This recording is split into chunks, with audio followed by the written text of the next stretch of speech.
Au fond tu voudrais être libre quand la joie te touche. Salut à tous, est-ce que la joie vous touche? Est-ce que vous vivez libre aujourd'hui? Et sinon, est-ce que vous avez réussi à voir, comme on l'a vu dans le défi de la semaine dernière, les moments dans votre vie où vous ne vous sentiez pas libre? Est-ce que oui ou non vous êtes arrivé à l'accepter, tel que nous l'avons vu la semaine dernière avec Guy Roger? Bonjour. Accepter. Bonjour. Guy. Bonjour Frazan. C'est une joie de faire l'émission avec toi, à chaque fois. Et bonjour les téléspectateurs aussi, voilà.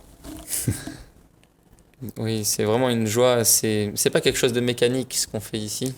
C'est un peu hors des sentiers battus. Et ce qu'on dit, c'est pas, voilà, c'est pas anodin. On l'entend pas partout. Ouais. De voir là où on ne se sent pas libre et on entend moins de l'accepter. Je pense que, tu vois, cet état,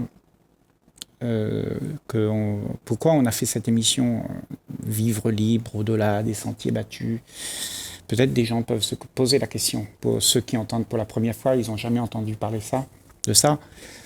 Je voudrais quand même rappeler que, en fait, on fait ça parce qu'on a envie de nous... il y a une certaine émergence, j'ai une certaine inspiration, tu vois, qui fait qu'on a cet élan de vouloir parler de ces choses-là. C'est naturel, c'est pas quelque chose qu'on invente, c'est quelque chose qu'on vit. Et il faut le dire ici. C'est pas des choses qu'on raconte parce qu'on a lu dans un livre, c'est des choses qui sont vécues à chaque instant. Avant, je ne les vivais pas. Toi non plus. Ah non, ça Voilà. c'est sûr. Parce qu'on est tous comme tout le monde dans cette planète. On vient et puis on essaye de comprendre qu'est-ce qui nous arrive. Au bout d'un moment, si tu es assez attentif à ce qui arrive dans ce monde, tout ce qui se passe, eh bien, tu comprends de plus en plus. Et c'est peut-être... L'émission, elle va nous emmener à s'ouvrir à toutes ces anomalies. Tu vois, il y a des anomalies dans la vie qui nous subjuguent, qui nous abêtissent et qui fait en sorte qu'on n'arrive pas à être ce qu'on est. Oui. Tu vois, donc on va les voir. Allons. Écoute, Guy Roger, moi c'est vrai qu'avant, voilà, c'est un peu une confidence que je fais aussi aux téléspectateurs. J'étais pas du tout comme ça. C'est-à-dire, je passais à côté d'un alcoolique ou d'un clochard, je le voyais même pas. Ouais, c'était répugnant, quoi. J'étais trop occupé. J'avais beaucoup de choses à faire. Il y avait l'entreprise, il y avait les affaires. Et puis je me disais, bon, moi je donne des impôts et puis ça devrait s'en occuper, quoi. Je m'en remettais au maire, je m'en remettais aux politiques. Tu prenais pas cette responsabilité. Mais non, je me disais, mais c'est pas moi, c'est lui. Il n'a pas voulu travailler, qu'il se bouge, qu'il fasse quelque chose pour lui-même, tu vois. Aide-toi et le ciel t'aidera, c'était un peu ma devise. Il n'a pas voulu céder. Jusqu'au jour où j'ai cédé. Et je me suis retrouvé à la place de l'individu. Et j'ai vécu la vie à travers lui. Voilà. Et aujourd'hui, je me surprends parfois, ma femme me surprend, à parler par exemple à une vieille dame dans la rue qui boit de l'eau avec des céréales, de la bière. Et depuis 7 heures du matin, elle est en train de boire et elle est agressive avec les passants, mais je suis en train de lui parler. Et je ne vois aucune agressivité en elle. Il y a cette rencontre qui se fait. Il y a sa vie qu'elle me transmet. Il y a du chagrin. De la souffrance aussi. De la souffrance. Et la souffrance peut paraître pour celui qui la rencontre comme une violence. Oui, exactement. Je voulais pas, je me suis rendu compte que je voulais pas rencontrer ce genre de personne parce que cette souffrance, ça a été trop agressive pour moi. Et quelque part, comme je sentais que nous étions un, je ne voulais pas accepter cette part-là de moi. Ou de ma vie, ou du monde, s'il y avait honte, quoi. Tu vois, comme quand on veut cacher sa honte, comme l'enfant qui a fait une bêtise ne veut pas le dire, j'avais ce côté un peu mensonger. Jusqu'au jour où j'ai parlé, et quand j'ai parlé, j'ai discuté avec cette dame, tu vois, je me suis rendu compte que il y a une souffrance qui est au-delà de l'individu que je suis en train de rencontrer. Elle est tellement vaste, elle se fait sur tellement d'années et de générations, sur tellement de lieux différents sur le globe, que ça me dépasse. C'est-à-dire mon pouvoir d'action là-dessus, il est nul, je ne peux rien y faire, et je ne peux que l'accepter. Et là est un défi. Là, c'est un gros défi de pouvoir accepter cet état, de cette souffrance, de cette douleur, de ce qu'il y a là. Mais tu vois, un jour, sans me demander comment accepter, sans me demander, eh ben ça s'est fait. Et je m'en suis même pas rendu compte que je me suis retrouvé dans une position où j'étais en train de recevoir des leçons de cette personne. J'avais complètement oublié qu'elle était dans l'état où elle était. J'avais complètement oublié, il y avait plus cette souffrance. Une leçon d'amour.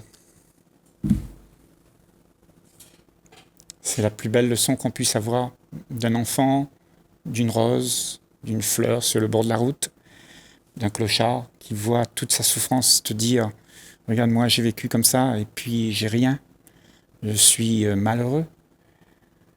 Tout ça, toute cette souffrance, ça fait que ça nous ouvre, ça nous rend sensibles, si on veut le voir, si on accepte de le voir, si on accepte de le vivre. Parce qu'autrement, on ne peut pas vivre, on ne peut pas avoir cette tendresse pour l'autre qui souffre. On sera toujours en train de se protéger de la souffrance. Et c'est ce qui se passe dans notre société. On se protège tous d'une souffrance qui est constamment en ligne de mire. C'est-à-dire qu'elle est toujours en train de nous viser. À moi, je ne veux pas souffrir. Donc, je la fuis dans tous les sens.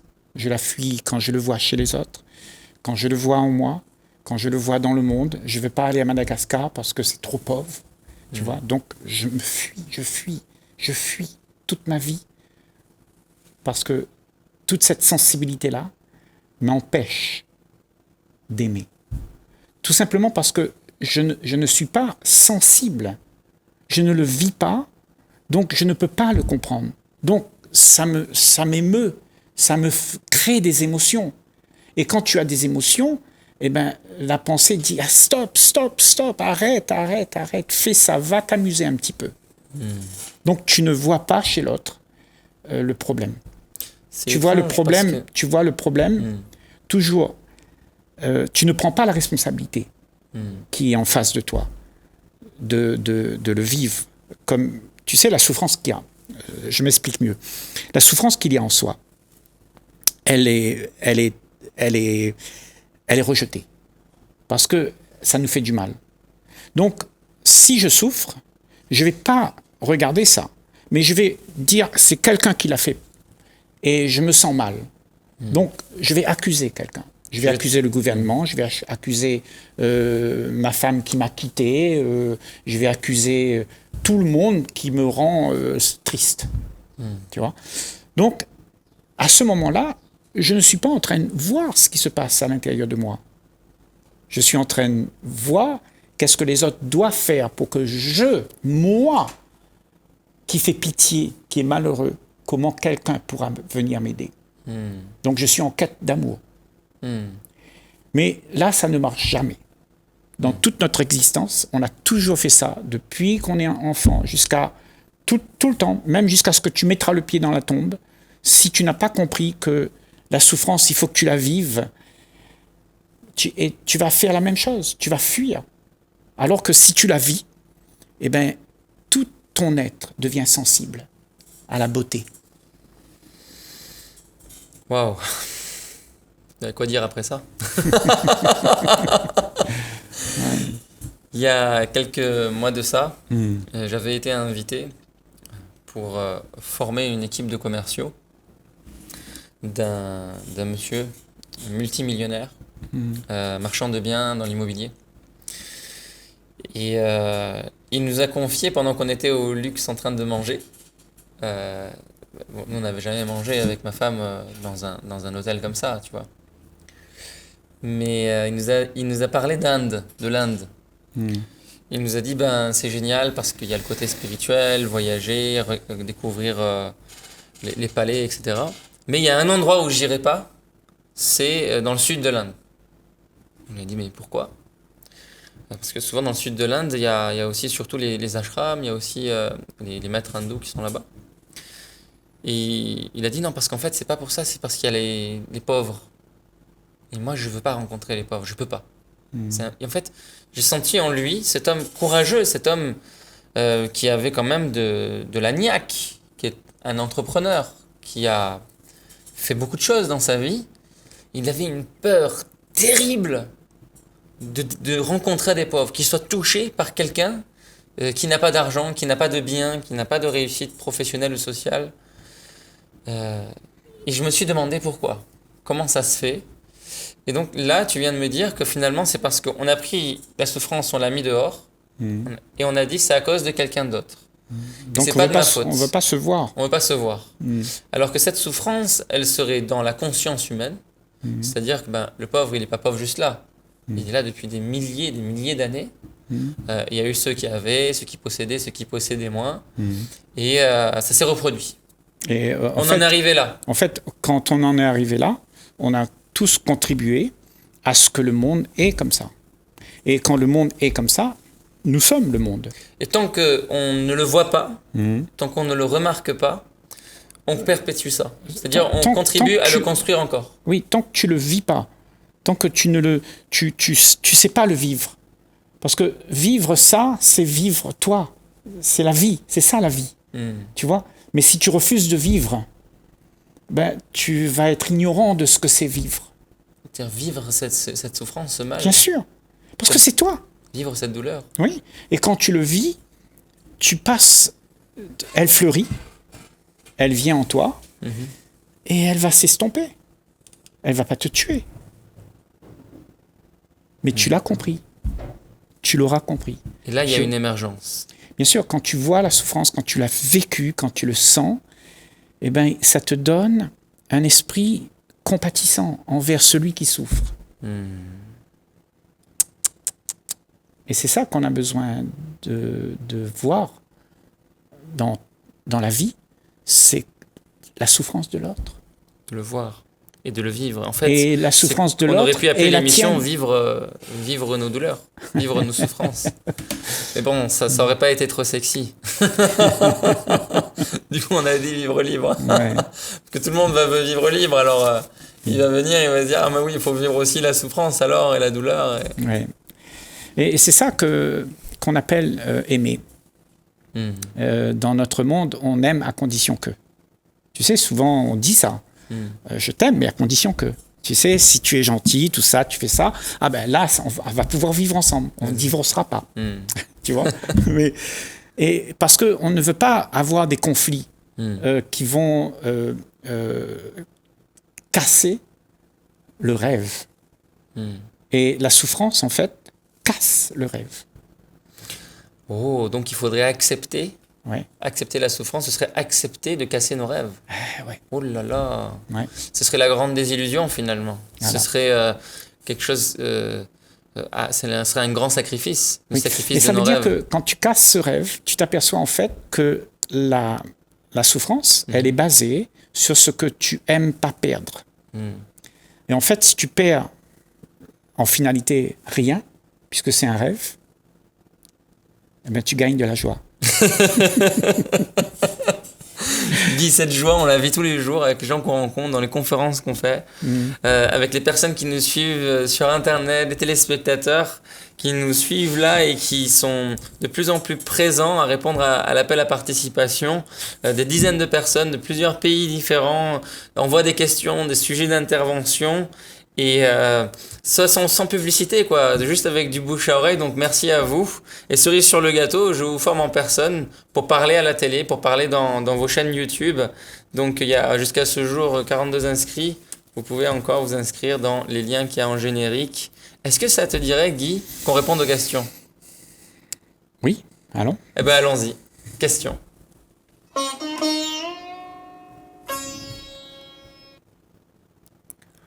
Alors, on y a un peu répondu, mais on va aller plus en profondeur. La semaine dernière, on en avait répondu, oui. Non, juste à l'instant, juste avant, là. Ah. Tu l'as dit sans avoir la question. Ah, d'accord. C'est fort, hein. Quel sacrifice ça demande pour vivre libre? C'est Ali qui nous dit ça au Maroc. Ah, ben c'est ce qu'on vient de dire en fait. Oui. Et c'est marrant parce que quand sacrifice de nos rêves, Voilà, sacrifice de ce qu'on veut. voilà. Mais Voilà. qu'est-ce qui est marrant? Hein? Qu'est-ce qui est marrant? Ben, c'est marrant parce qu'on était en train de le dire et tu vois, ce sont des choses qui se passent déjà dans le questionnement de l'humanité. Parce que ça, cette question-là, c'est quelqu'un qui le pose. Mais en fait, elle est en lui, mais elle n'est pas seulement en lui. Elle est dans toute l'humanité. L'humanité se pose ce genre de questions, tu vois. Et c'est une question qui nous cause à tous. Tous, on a envie de savoir qu'est-ce qui se passe, tu vois. Comment être libre? Comment passer au-delà de la barrière de nos peurs, de laisser tout ce qu'on aime? Et c'est peut-être la chose la plus difficile qui soit donnée à l'être humain sur la planète Terre, tu vois. Parce que l'être humain, il s'attache. Il s'attache à tout. À 1 euro, il s'attache, des fois. Tu sais, il s'attache à 1 mètre carré de terrain. Il se bagarre pour ça. Il s'attache à des dogmes, des envies. Il s'attache à la cigarette. Il s'attache à une religion. Et il s'attache tellement qu'on ne peut plus lui parler. Parce qu'il a des questionnements, il a des conclusions qui sont faites. Et ces conclusions sont dures comme le fer. Et ces conclusions le ramènent à moi. Bien sûr. Moi, je veux, moi, je rêve, moi, je connais la réponse. Ma maison, ma voiture, ma religion, c'est toujours moi. Moi qui fabrique tout ça. Moi qui fabrique des conclusions. Serions-nous prisonniers du moi? Bien sûr. On est fabriqué avec tout le désir qu'on veut être. Ce que nous voulons, c'est un désir d'être ce que nous ne sommes pas. Ok? Donc on te dit, dans cette société-là, conforme-toi. Sois quelqu'un. Va à l'école, apprends bien, tu auras toute la possibilité d'être reconnu. Deviens quelqu'un. Voilà, deviens quelqu'un. Tu auras la possibilité d'être reconnu par les autres. Il faudrait sacrifier cette idée-là de vouloir devenir quelqu'un en société. Ouais, sacrifier cette idée pas sacrifier, mais abandonner l'idée que tout est basé sur la réussite. Réussir. Mais combattre. réussir à avoir, réussir à devenir, pas réussir à être. Oui, tu peux pas réussir à être, c'est pas. Ça n'a plus de sens. Ça n'a plus de sens. Parce que tu es. Oui, puisque quand tu deviens, c'est tout le problème. C'est une réussite en soi d'être. Voilà, parce que à l'origine, on est ce qu'on est. Ben oui. D'ailleurs, moi, je dis souvent, la plus grande chance qu'on a, c'est de vivre. Parce que si on calcule combien de chances est-ce qu'il faudrait pour gagner au loto, vivre aujourd'hui, c'est-à-dire être en vie, l'un en face de l'autre, se rencontrer, c'est comme gagner au loto tous les jours de notre vie dans chaque ville du monde. Oui. C'est une probabilité qui est... Et on a gagné, donc on a réussi. On est cette réussite. Voilà. Mais on n'arrive pas à en profiter parce que nous voulons. Parce que nous ne voulons pas vivre la vie qu'il y a, nous voulons vivre la vie qu'on aimerait. Que la vie qu'il y a, parfois, il y a de la douleur et de la souffrance qu'il faudrait accepter. Cette souffrance. Donc, et là, il faut accepter. Et quand on accepte, on est en train de la vivre. Mais si on n'accepte pas, on aura toujours cette idée de la vie qu'on aimerait. Et là, on s'emprisonne. On s'emprisonne dans nos désirs de vouloir quelque chose qui n'existe pas. Tu vois? Incroyable. Prisonnier du moi à cause de nos rêves. Prisonnier de ses propres envies, prisonnier de ses propres désirs d'être bien. Tiens, regarde ça. Question de Morgane du Chili. D'accord. Une Française qui vit au Chili. Faut-il déjà être heureux pour vivre libre? Et vivre libre, est-ce que ça promet d'être heureux? Bien sûr. Pour vivre libre, il faut être libre. Pour sortir de ta prison, il faut déjà qu'on trouve les portes, t'enlèves les barreaux et on te dit bye bye. Et le bonheur dont elle parle, être heureux pour être libre, c'est pas forcément le bonheur qu'on pense, c'est-à-dire pas forcément le bonheur d'avoir cet argent, ce travail, ces vacances, ce voyage, etc. Parce que la façon dont elle est, relis-le. C'est, faut-il déjà être heureux pour vivre libre? C'est quoi être heureux? On peut le comprendre de plusieurs manières. Mais il y a un atout crucial. Si on veut être libre, il faut se débarrasser de ces chaînes. Quand on a ces chaînes, on ne peut pas être libre. Donc il faut être libre pour pouvoir explorer ce qu'il y a en dehors de nos chaînes. Les chaînes qui font que on est dans le sentier battu, qu'on veut quelque chose, qu'on rêve de quelque chose, Voilà. on veut atteindre, on veut devenir. Donc, il faut être heureux, si tu veux. La liberté appelle la liberté. Mais tu ne peux pas être libre si tu es dans ce marasme. Tu vois? Si tu es dans la quête de chercher quelque chose sans cesse. Tu es toujours là. Parce que c'est un cercle vicieux, ça. D'accord. Parce qu'il n'y a pas de quête. Il y a juste arrête et puis vis. Donc cette vie, ce vivre-là dont on parle, c'est le bonheur. C'est égal, quoi. C'est quelque chose qui est égal.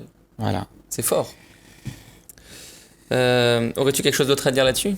Non. C'est OK? Non. Très bien. Alors, nous avons une autre question de Nema, en Algérie, dans la ville de Tizi Ouzou. Je ne connaissais pas. Qui nous dit: vivre libre fait-il barrage au mal? Ou est-ce que, au contraire, il tolère le mal? Et où est la limite du vivre libre? Toi qui as écrit le livre L'infini en soi, qu'il n'y a pas de début ni fin, est-ce qu'il y a une limite à ce vivre libre? Est-ce que vivre libre fait barrage au mal? C'est-à-dire, quel rapport est-ce que ça a au mal? J'imagine que le mal, c'est tout ce qu'on voit, les guerres, les crimes, etc. Le mal, c'est le mal-être. Chacun d'entre nous, on ne veut pas ça. Être dans le mal-être ou être dans le bien-être. Okay? Il y a un bien-être qu'on cherche, mais ça, si tu cherches, tu auras un bien-être, mais que tu vas protéger. Le mal-être, il y a le mal et le bien. Entre le mal-être et le bien-être, il y a un problème. Parce que les deux sont à la même racine. Parce que celui qui est libre de les deux, de vouloir quelque chose, il va toujours être prisonnier de ce qu'il cherche. D'accord, donc le mal, ce serait toujours de vouloir quelque chose.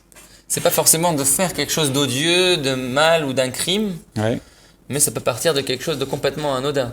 Oui, c'est-à-dire que, tu vois, on veut du bien-être. OK? Et on n'aime pas le mal-être. Donc, on est entre les deux. On passe de l'un à l'autre, toute notre vie. Donc, on est dans le mal-être, on veut du bien-être. Donc, on fait tout pour avoir du bien-être. Et pour avoir ce bien-être-là, il faut que les gens soient gentils avec toi, il faut que tu trouves une petite femme qui t'aime bien, qui te caresse dans le sens du poil. Et tu vois, donc tu as le bien-être. Elle s'en va, tu as le mal-être. Tu vois? Et le monde est fait comme ça, de ce qu'on appelle, nous, ce qui est bon pour moi et ce qui n'est pas bon pour moi. Et on a défini ça aussi dans une plus grande perspective, le bien et le mal. Oh. Tu vois? Ce qui est bon et ce qui n'est pas bon. Alors, ce qui est bon, ça te rend heureux, et ce qui n'est pas bon, ça te rend malheureux. Donc, tout ça, c'est un monde. Ce monde-là, il faut l'abandonner. Parce que l'éternité ne se trouve pas là. L'éternité se trouve au-delà de ces deux concepts. Il faut passer au-dessus. Il ne faut plus comparer entre le bien-être et le mal-être. Il faut voir les deux comme une entité qui t'empêche d'être libre. Tu vois, parce que d'un côté, tu as le mal-être, et de l'autre côté, tu veux du bien-être, tu es prisonnier de ça. Donc se libérer de vouloir le bien et de ne pas vouloir le mal-être. Voilà, libérer tout ça. C'est incroyable ça. Donc comment est-ce qu'on pourrait se libérer de ça? Ou quand est-ce qu'on est libre de ça? Quand est-ce qu'on vit libre du bien-être ou du mal-être? Quand est-ce qu'on vit libre du bien-être ou du mal-être? Quand tu ne compares plus, quand tu ne dis pas ça c'est bien, ça c'est pas bien. Quand tu as arrêté de toute ta quête de vouloir comparer. Parce que nous on veut, si tu veux être bien, ok, tu vas vouloir mettre tout ce qui te fait te sentir bien à ta portée. Ça me donne une idée. Oui. Une idée de défi. On va voir le défi. Donc ce défi, ce serait finalement, quand on rencontre quelqu'un, de ne pas comparer, de n'avoir aucune comparaison et rien qu'on te dise ça c'est bien, ça c'est pas bien, ça j'aime bien en lui, ça je préfère ou je préfère pas. Aucun jugement. Aucun jugement. Accepter la personne telle qu'elle est. La rencontrer gratuitement. Comme si tu la voyais pour la première fois. Mais sans jugement. Et là, il y a un être, un esprit muet, un esprit témoin de ce qu'il y a, sans dire que c'est bien, sans dire que c'est pas bien. Comme une caméra qui regarde la scène. Voilà. Faites des rencontres cette semaine, des personnes que vous ne connaissiez pas jusque-là, et observez la situation comme si vous étiez une caméra au-dessus de votre propre tête, sans rien préférer, sans rien rejeter. Nous vous souhaitons une excellente semaine pour vivre libre. Je